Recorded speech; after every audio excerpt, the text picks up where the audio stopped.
Statement of fact number 22. Dr. Buttar charged patient C over $32,000 for treatments that had no proven scientific medical effectiveness. Immediately prior to his death, patient C sent a check to Dr. Buttar for partial payment in the amount of $6,700. Before Dr. Buttar could cash the check, patient C's widow canceled the check because she felt that Dr. Buttar's treatments were useless. The first issue with this is that I don't deal with the financial issues, but this is what the patient was charged, and the patient was making payments.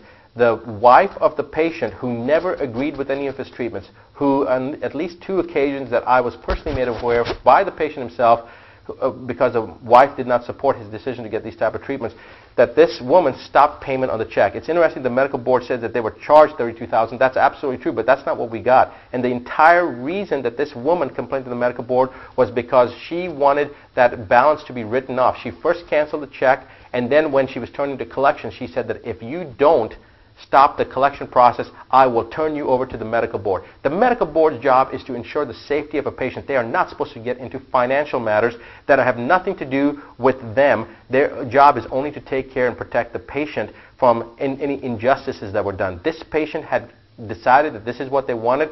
Those were the charges for the treatment. The patient was fully aware of that, and then the woman who wants to try to get money back filed a complaint to the medical board trying to say that we had taken advantage of her husband by doing treatments that weren't effective. It wasn't her choice. It was her husband's choice.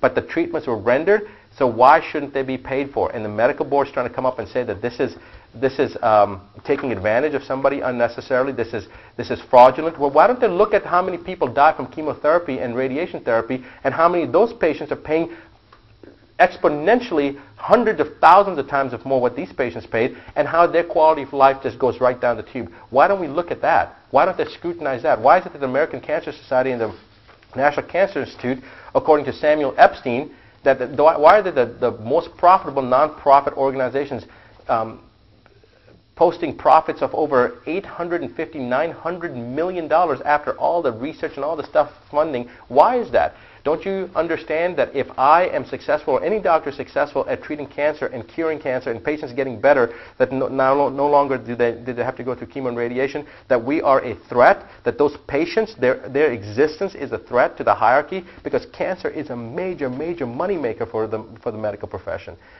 Cancer cannot be cured now because they won't let it be cured. You tell me that we can go to the moon and we can come up with flight and neurotransmitters and computer chips are evolving so fast, but we don't have the technology of how to stop cancer? And do you really believe that? Of course we've known how to cure cancer for the last 75 years.